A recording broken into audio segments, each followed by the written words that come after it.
Hello, everybody. The afternoon after the night before. I know it's usually the morning after the night before, but hey. Thank you for those tuning in. I know it won't be easy. That's why we like to do a wee 15 minutes of just randomness, just to keep everybody happy until we need to actually talk about Rangers. Joining me today on the Afternoon Rabble, who you don't usually see on the Afternoon Rabble, is a very well dressed Connor. Connor, how are you? Afternoon, folks. Not too bad. As you say, it is the afternoon after the night before, so it's still a wee bit sore one for last night. But happy to be on the old afternoon rabble Easter weekend. So the only public holiday I get, as I was saying to you, apart from Christmas. So I will enjoy the long weekend while I have the luxury of having it. Well, happy Easter, everybody. Yes. I suppose we should say. Notice how I've kind of fixed this side of my hair corner. So now that I've fixed that, my hair's went, well, we can't be having that, Martin. So your other side's got to come up now.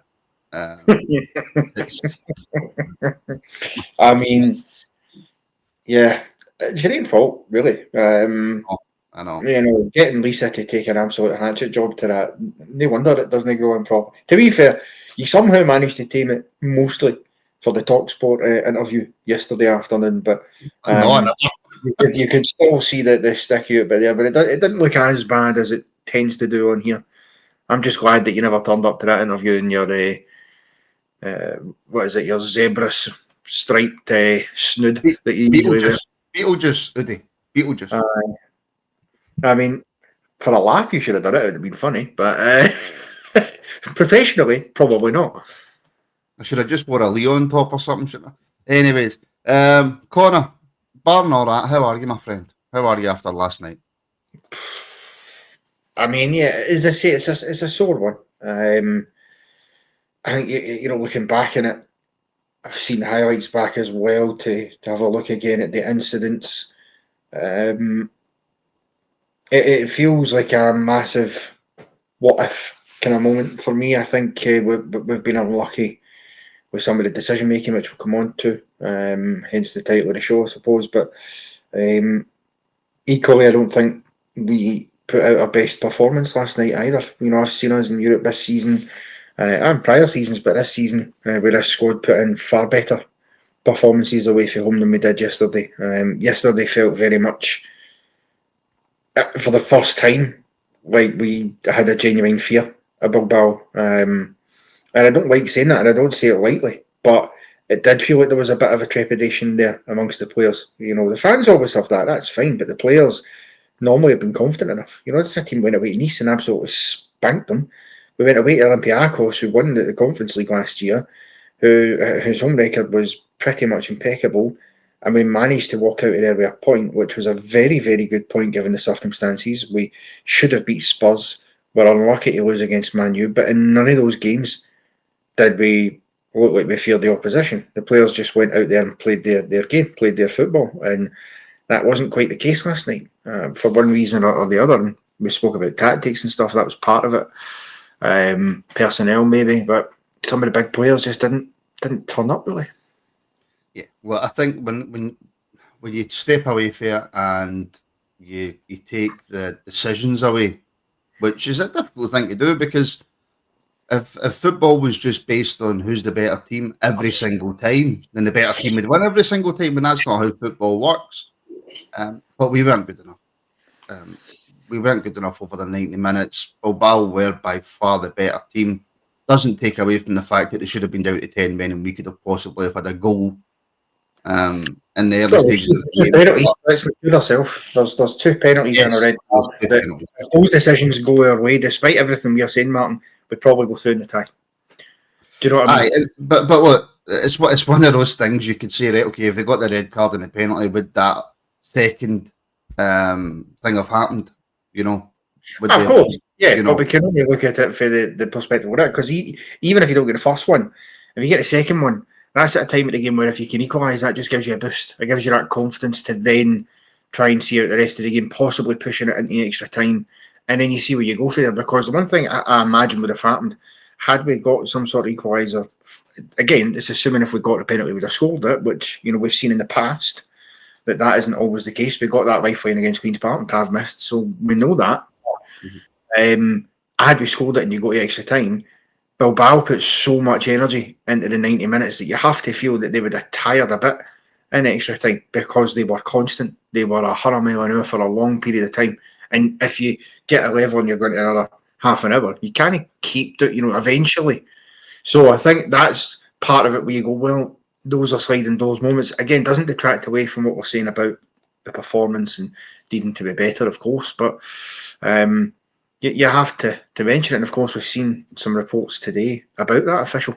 We will talk about that. We will talk about that. So, yeah, we're going to do question of the day first, Connor. But I promise you, I will bring that up. But just to bring up Paul's point, wouldn't be a sending off double jeopardy. Double jeopardy only applies, Paul, if you attempt to play the ball. Yes, the genuine attempt to play the ball. That's where it applies. So it would have been a sending off. So it would have, yeah, because there's no attempt to play the ball. Exactly. Right. Okay, dokie, folks. Let's have a wee bit of fun. Let's forget about football for 10 minutes. And let's do this. It's the question of the day. If you love a good question, then we're coming your way with the question of the day. Question of the day. And today's question of the day, and Kevin, mate, I've got your super chat there. It's an excellent point. I'm going to bring that up shortly. Today's question of the day is so far removed from football that it might make us all just forget about the game. And it's this. What is one random fact that you have never forgotten? Just one absolute random fact that nobody else will probably know, that's been in your head for years and years and years. Now, I'll kick this off. I worked with my stepdad a lot when I was younger. He's a plumber, right? And he's got what's called PTFE tape, right? Which you use to wrap around stuff to help stop leaks, right? I discovered when I was young that was called polytetrafluoroethane. That's what the name of the tape was. And for all my life, I've just always known it was polytetrafluoroethane, whereas everybody just knows it's PTFE tape. So that's one random. I don't know if you can really call that a fact. Maybe you can. I don't know. But that's just one random thing that I've remembered when I was like 12. Yeah. Well, I mean, to be honest with you, I can't actually remember why I know this fact. It's just something I've always known. I think it's because of the quaintness of it when you think of the modern day and age, right? But do you know what speed do you think the first person ever convicted of speeding was travelling at? What speed do you think that would be? 12 mile an hour. Not far. 8 miles an hour. 8 miles an hour. There was a guy, I think it was Walter Arthur, Walter Arnold, I think, in 1896. He got charged and convicted and fined for going at 8 miles an hour in a 2 miles an hour zone. Think about a 2 mile per hour zone. We walk at about 2 miles an hour. You know what I mean? So I speed in vehicles that go no faster than a walking pace. But yeah, I can't remember why I know that fact. It might be because like my granddad was always into these history programs and all that kind of stuff, and it's probably something that I've seen whilst I've been sitting in his house, and he's had one of these programs on, and they've probably mentioned it, and it's just stuck with me. And because it's so odd, because you just think about it, how do you have 2 mile per hour speed limit zone, which is walking speed, and somebody gets done for going 8 mile an hour? I mean, these days, to be fair, you'd get done for going too slow if you were driving at 8 mile an hour these days, which is the irony of it. You know, because what would be the point in driving if you were going that slow? Let's be honest. Yeah, absolutely true. John, I think we all know nothing is forever. It's just a random fact that most people wouldn't know. Like this for Charles. Singapore is called Singapore because it translates to Lion City because the founder mistook a tiger for a lion. I did not know that. I didn't know that either. No, I absolutely did not know that. Fair play. I couldn't have told you that. The thing is, it depends what you class as a random fact. Is it a random fact because it's a fact that people wouldn't really know? or is it a random fact because it's a fact that loads of people would know, they just wouldn't care. I would never know that. I would never have known that. Oh no, I would never have known that. To be fair, that in a million years I would never have known. How do you have to actually tell us, Charles? How is it you know that, or did you just Google it? This is something I think that we all know. Well, I think I'm not sure, but I know this. So if I know it, then most people should probably know it. There's a smelling agent added to gas that smells like nothing else because gas is odorless. I did know that. Yes. Well, I mean, that is true. Yeah, he is right there. Because it is natural odorless. Obviously, as he says, there is an agent added to it, so which thank fuck because we'd all be dead if a gas leak happened, you couldn't smell it. That happened to me once. The guy came out to do my annual gas service. You know, you get that pay, but it's usually Saltire. It does mine. I don't know who does yours, but he came out and obviously done whatever he was doing with the boiler and the gas, and I was like, okay, you crack on, mate. And he came out, he's like, all right, everything's fine, see you later. I'm like, cool. And he did say to me anyway, he's like, look, you'll probably smell gas a wee bit just for a couple of hours or so, just because obviously he'd had the wee pipes out and stuff like that to check it. So I was like, yeah, that's no bother. But 2 days later, I could still smell it. And I'm like, no, this cunt's, oh, excuse me, have to, this clown. Hell yeah. This clown's obviously done something wrong here because I could still smell it. And I phoned him. I was like, you need to send someone to do it because I think he's left me a gas leak. And it turned out he had, because he had the bolts. By the way, it's no very nice. I actually, like, even just smelling it, the smell. Oh, it gives you a sore head. Aye, gives you an absolute migraine. Now, Connor, I know you love your golf. Yes. First ever golf balls were made from feathers and leather. Yes. I did not know that. Yeah. No, I did know that one. Yeah, as it happens. I knew that one. I'm Connor. Early hockey pucks were made from... that can't be true. That cannot be true, Sniper. Made from early cow dung. That can't be true. See, it probably helps if you read the comment first before you bring it up. Pineapple has an enzyme in it called bromine that breaks down protein. So pineapple literally eats you while you eat it. Oh, very nice. I mean, I suppose, but that's why it's healthy, though, is it not? Because obviously if it's doing that, then it will be breaking down other fattier foods anyway. So it's good for you. Did you know this? And the reason that I'm bringing this up is because I know that this must be true, because Brian wouldn't lie or make stuff up about golf, because we all know how seriously Brian takes his golf. So golf, do you know what golf actually means?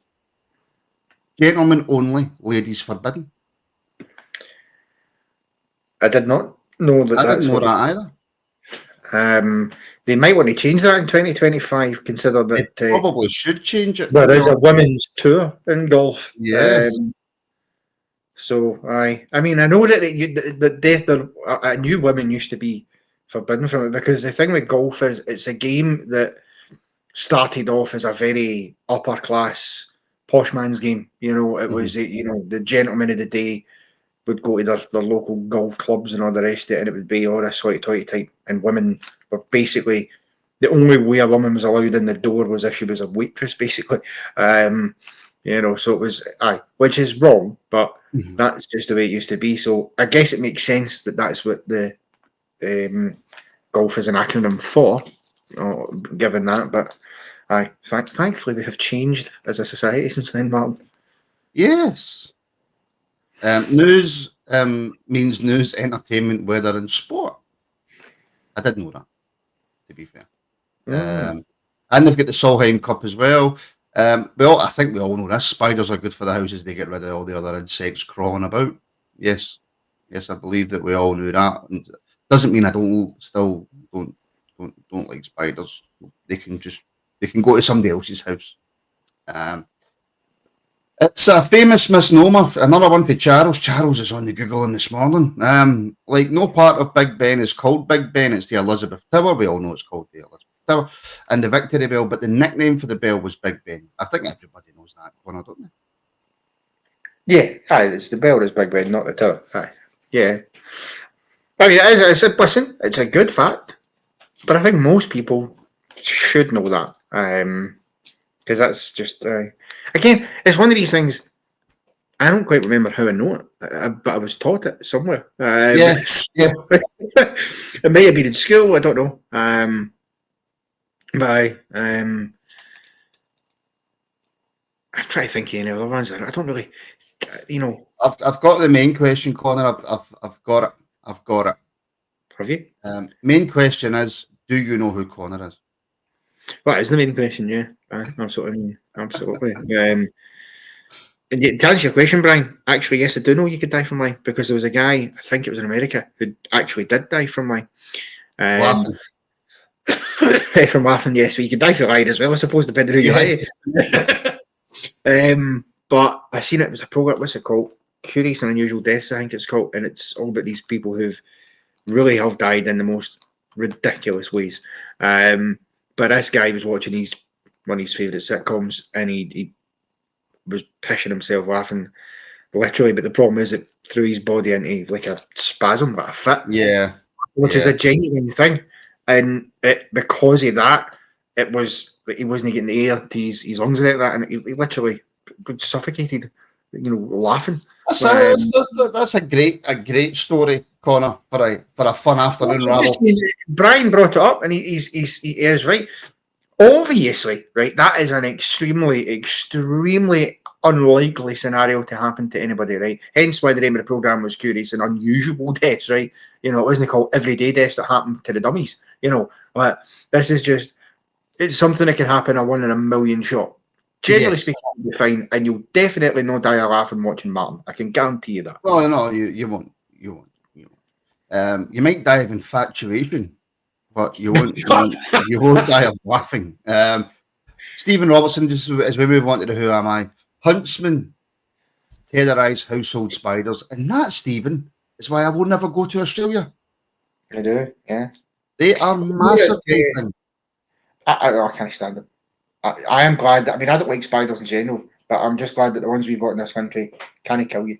They can bite you, they can be sore. Well, they've got these false widow things, haven't they, that can do a bit of damage, but they're the worst ones, because they can be a right bad sort of reaction and rash, but you'll not die. You'll just be very uncomfortable for a few days. You can always. Oh, this is brilliant. You can always see your nose, but your brain chooses to ignore it. I hope that's true. I just don't trust Jordan, but I hope that's true. Well, Handyman, the name HP sauce comes from Houses of Parliament. Houses of Parliament sauce? Well, because it's brown. Because they're all full of shite. There we go. Yes, very good. Yes, there we go. Right, okay, folks, that was your question of the day. We're going to do this now, and yes, we're going to have to talk about Rangers, unfortunately. It is a Rangers show, after all. I've done my best to keep it away for you as long as possible, but let's have one last wee bit of fun before we do it.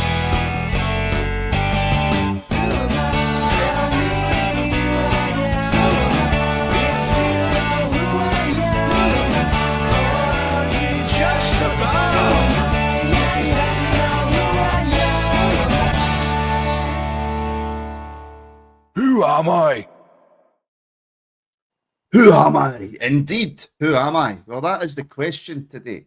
As the sun now starts beating into this room and makes me just light up. So today's Who Am I?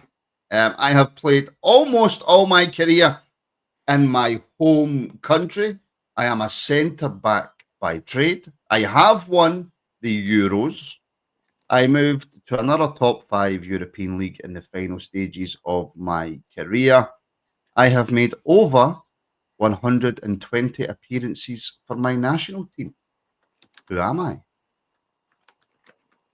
I'll be honest with you, Martin, straight off the bat, and I didn't message your answer back, and the reason for that is I don't have a fucking clue. Yeah. I'm making it difficult today for folk because I know that multiple man's not here. So I'm putting all the pressure on Handyman. Yeah, I'm trying to work out. I mean, okay, we won the Euros. How many teams have won the Euros? That's the thing that I'm trying to narrow it Don't down. help the people watching, Connor. It's not about helping them. I'm trying to help myself. Yes, well, just before we move on to Rangers, we do have a super chat in from our very own Stephen Robertson over in Australia. I'm getting better with the Australian accent, by the way. It's getting slightly better. Connor, are you pumped for Newcastle making Europe? Yes, absolutely. We're in a very good position. We've put ourselves, I think, we're sitting third. We're 4 or 5 points clear of six, which, top five gets in. So, listen, I am absolutely delighted with the progress we've made. And I'll tell you, with a game on Saturday away at Villa, that's a tough game. If we can get through that and manage to get a win, then the following week we play Ipswich at home. That should be 3 points on the board. And I'm then going, we could maybe catch Arsenal in second, which would be an unbelievable season. So, yeah, 100% I am. And listen, no matter luck though, Stephen, what will happen is we'll get into Europe next year in the Champions League. Rangers will also find a way of getting in, and then they'll end up drawing each other because that's just what happens. At which point I'll need to just hide under a sofa somewhere. Yes. Well, Brian, thank you very much. I've not done a wolf. I've answered you privately, Martin. Thank you, Brian, and you're wrong. But thank you very much for doing that. There is a mix of answers coming in, although I'm seeing, a couple of people thinking the same. Why are you telling me? I'm just telling you there's answers coming in. There's a mix. No, but don't draw any attention to the answers, Connor. Don't draw any attention. Don't let them know that we can see them. That's how you win the Who Am I. You just don't let them know you've seen them. You know what I'm saying? Anyway, Kevin Wilson as well. Thank you for the support as always. Our members are phenomenal. Thank you very much. From today, it's time to build for next season, Connor. Actually, a nice wee change of pace as to where the route I was going to go down. It's a very, very good point. It is, Connor, time to look ahead now. I know, look, it's going to be difficult because we've got a takeover coming in. We don't exactly know what's going to happen. We don't even know who the manager's going to be for next season, Connor. But Barry's job now, surely, is to get the best out of the players that he believes can do a job moving forward. Well, of course it is. That is his job now. He has to try and lay some sort of foundations for the takeover when it happens for the new manager when they get appointed in the summer. To give them, at least an idea of who's actually good enough to stay at the club, who they need to get rid of. I think there's a few that need to go. I think there's one or two that I definitely would like us to keep. It's not popular with everybody, but I still believe that if we can, for a reasonable price, I would keep Václav Černý because I think he is a good player. I think he's a player that if he was in there in a better squad, I think you'd get even more out of him. There's no doubt he's been important. So he's one I would look at trying to keep. But again, the price has to be reasonable. I wouldn't be paying over the odds, even with the takeover.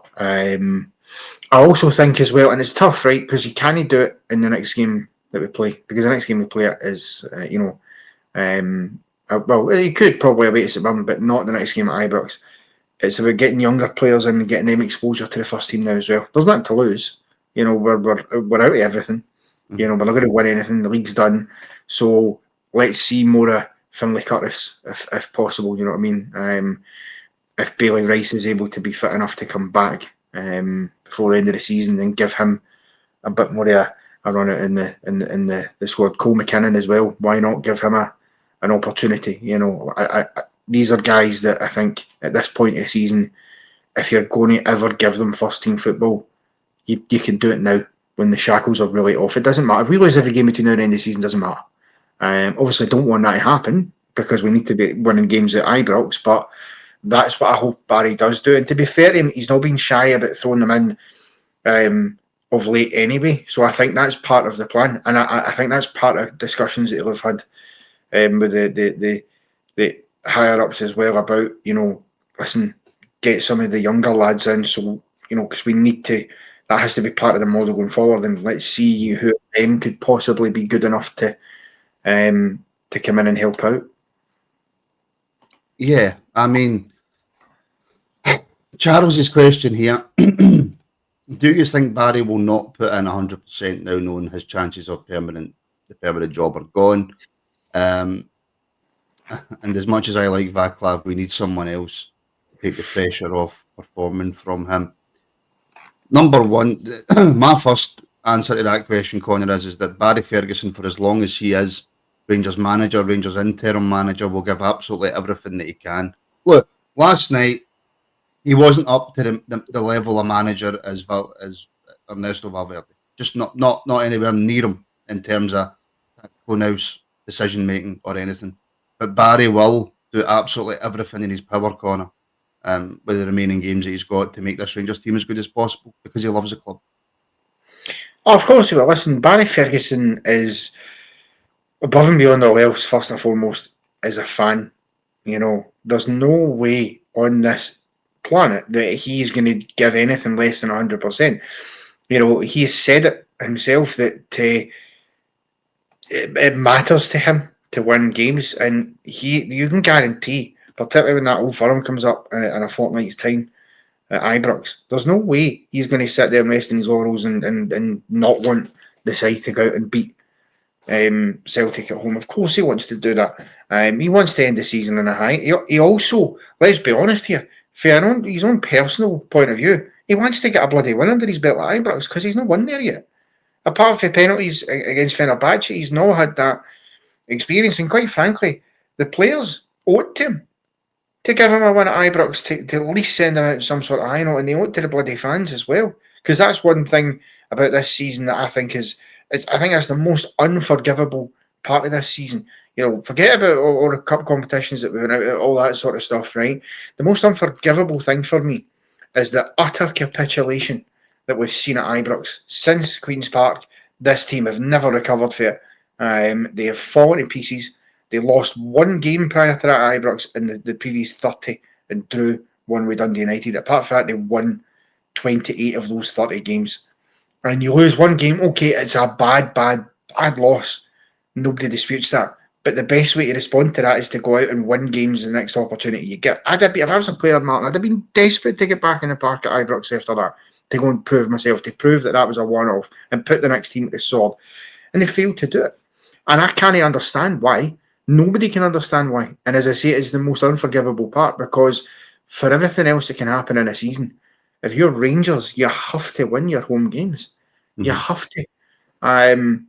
Particularly against teams like St Mirren and Motherwell. How are Motherwell coming to Ibrox for the second year in a row and beating Rangers? You know, this is the problem. They've created such an issue now that teams do not fear coming to Ibrox. They relish it. When Hibs came to players at Ibrox, you know they walked in there going, listen lads, 3 points on the board for us here, no problem. Look at the form you're on and they're absolutely stinking at home. We should win this game. I don't ever want teams come to Ibrox with that attitude. Ever. And that's something that needs changing big time come next season. But as I say, it's the most disappointing part of the season because I have never seen us look so weak at Ibrox. And I include, by the way, even under the Pedro Caixinha era, because actually Pedro Caixinha's record at Ibrox wasn't dreadful. His record everywhere else was dreadful. Yeah. And he was dreadful. But his record at Ibrox actually was about the only good thing about him, apart from signing Daniel Candeias and Alfredo Morelos, in my opinion. Well, it was Jonathan Johansson, wasn't it? That brought him in, but scouted him. Right, you've got about 30 seconds to get your Who Am I guesses in. As I bring up something from last night, but look, we're live at 7:30 tonight. And no doubt last night's game will be spoke about in a lot more depth. But Connor, as transpired today, that this referee, correct me if I'm wrong, Connor, but had a 6-game ban in his own league. Yes. Right? And that referee is getting the quarter-final of a Europa League. It's fucking mental. It's mental. I've not heard much about the VAR official, to be fair, and that's who really made the cock up yesterday. But the referee's performance was dreadful. And I said it last night in the show. One booking to Bilbao for 15 fouls, 3 for 9 and for Rangers that's just ridiculous. But the fact that he got a 6-game ban because I think he made 3 mistakes in the same game, I don't think people realise the significance of that fully. Do you realise how bad those decisions had to be to get a 6-game ban? Referees make more than 3 poor decisions a game all the time. They don't get 6-game bans for it.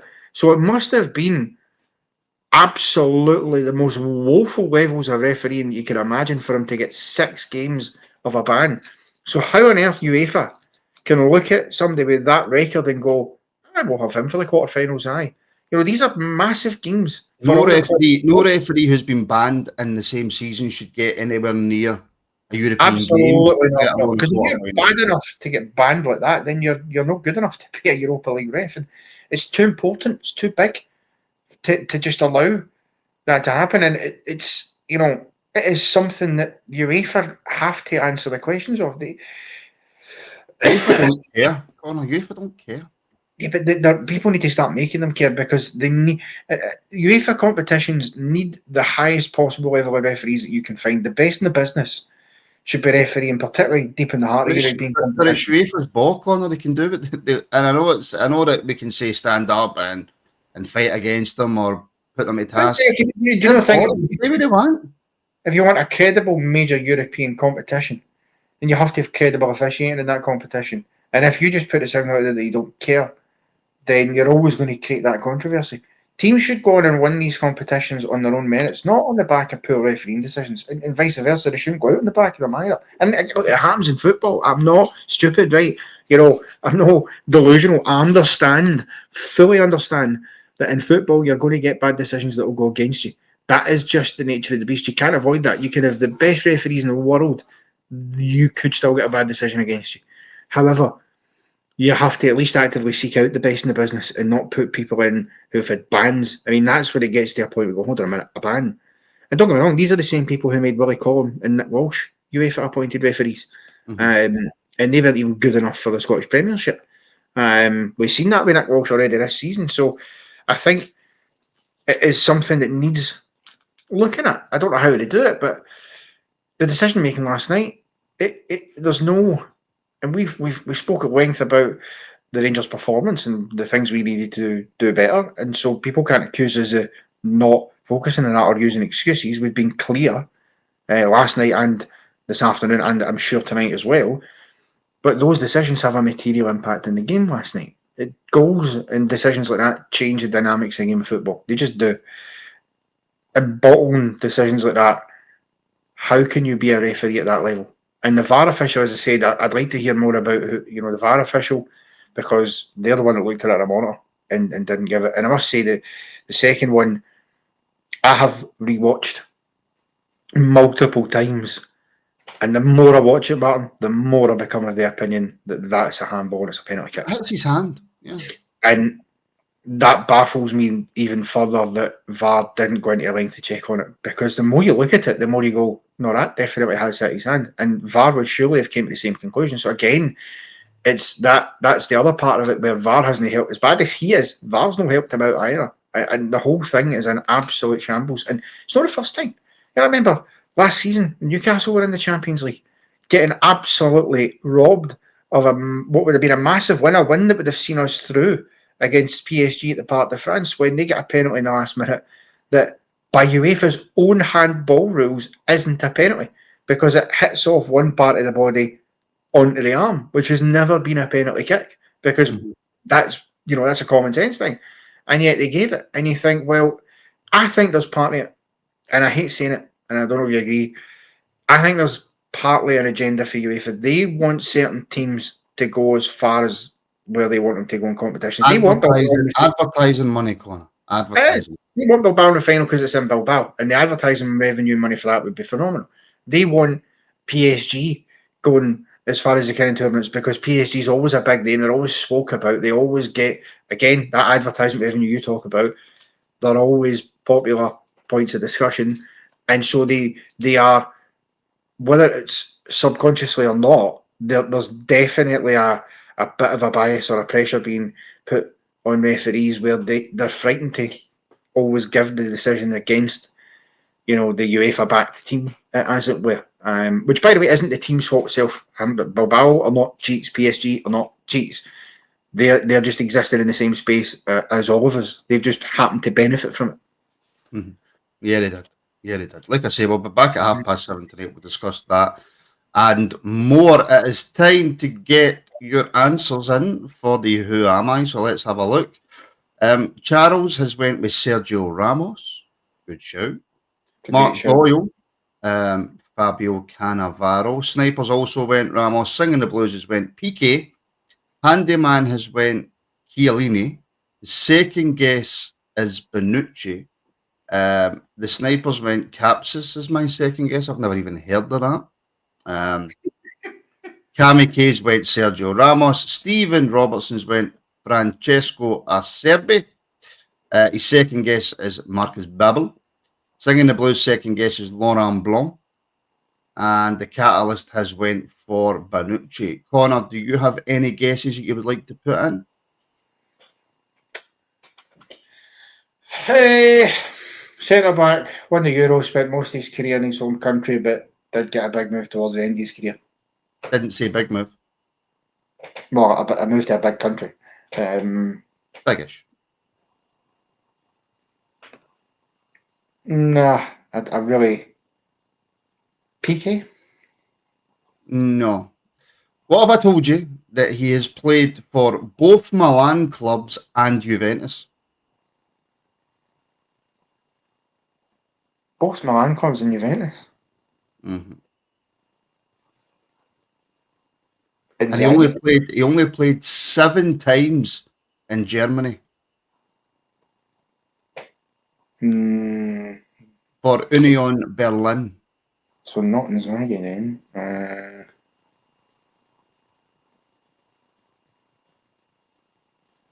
I can tell you. No. The answer. Pirlo's not a defender. No, the answer. And by the way, I thought I was going to win the day because I seen Handyman's first guess and I went, "Yeah, beauty." Bonucci. Well, hold on. Now, hold on. Because, see, this is... I don't know how the rules work around here, right? And maybe I'm a harsh taskmaster. But surely your first guess has to be the one that's accepted. Because no, everybody gets 2 guesses. Everybody gets 2 guesses. Right. Yes, everybody gets 2 guesses.